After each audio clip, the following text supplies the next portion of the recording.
بسم اللہ الرحمن الرحیم۔ السلام علیکم ناظرین، یہ اس آدمی کا تذکرہ ہے جس کی روز مرہ کی زندگی عیش و عشرت سے بالکل خالی تھی۔ وہ معاشی تنگی کا شکار تھا۔ وہ دن میں جو کچھ بھی کماتا اپنے بوڑھے والد کے ہاتھ پر لا کر رکھ دیتا۔ اس کا معمول تھا کہ وہ دن میں کام کی تلاش میں نکل جاتا اور جو کچھ بھی آمدنی ہوتی لے کر گھر واپس آ جاتا۔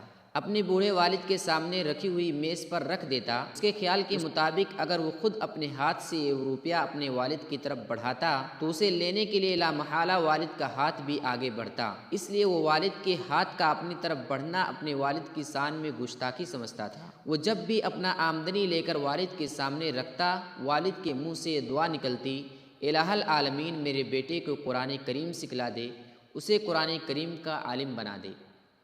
بیٹے کی عمر کوئی 20 سال ہو، رات دن محنت و مشقت کے ذریعہ حصول رزق کے لیے کوشاں رہتا تھا۔ ایک دن کا واقعہ ہے، وہ اپنے کام سے گھر واپس آ رہا تھا کہ اتفاق سے اس کی ملاقات ایک عالم دین سے ہو گئی۔ عالم دین اسی شہر کے رہنے والے تھے۔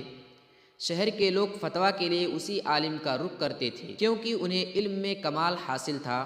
عالم دین نے نوجوان سے دریافت کیا: ان دنوں تم کیا کر رہے ہو؟ نوجوان نے جواب دیا: حصول رزق کے لیے کوشاں ہیں۔ عالم دین نے فرمایا: کیا تم تعلیم و تعلم کے لیے ہفتہ میں ایک دن مجھے دے سکتے ہو؟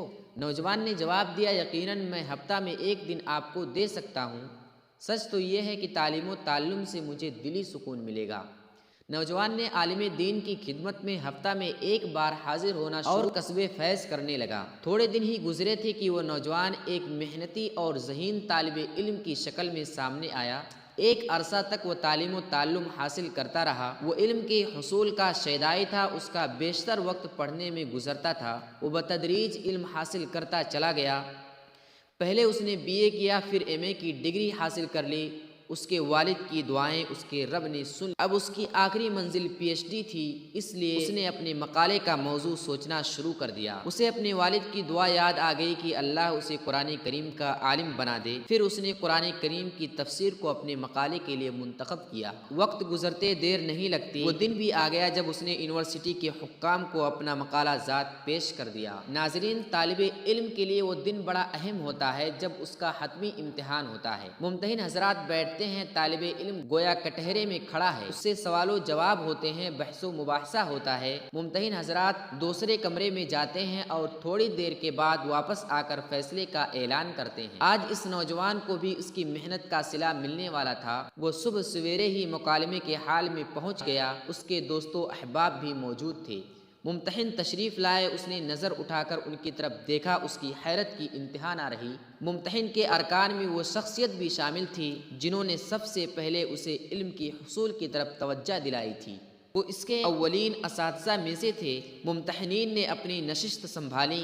عموماً طالب علم سے لمبی بحث ہوتی ہے، کئی گلاس پانی پی جاتا ہے، مگر یہ کیا ہوا؟ اس کے استاد اٹھے، انہوں نے کوئی سوال و جواب کیے بغیر اپنے مایہ ناز شاگرد کا ہاتھ پکڑا، حاضرین سے مخاطب ہو کر کہا: میں شروع دن سے اس نوجوان میں علم کا شوق دیکھ رہا ہوں۔ اس نے بڑی محنت و مشقت سے قرآن کریم کی تفسیر پر اپنا مقالہ لکھا ہے۔ میں اسے بغیر نقد و نظر کے PhD کی ڈگری دینے کا اعلان کرتا ہوں۔ ہم سب کو اس کی تعظیم و تکریم کرنی چاہیے۔ نوجوان نے اپنے استاد کا فیصلہ سنا تو بے اختیار رو دیا۔ یہ خوشی کے آنسو تھے، اللہ رب العزت کے حضور شکرانے اور عجز کے آنسو تھے۔ یہ کوئی معمولی ڈگری نہ تھی۔ کیا آپ جانتے ہیں کہ اس کامیابی کے پیچھے کس کا ہاتھ تھا؟ یہ اس کے والد گرامی کی دعائیں تھیں۔ استاد نے اپنے شاگرد کی طرف دیکھا، اس کی آنکھیں پرنم تھیں۔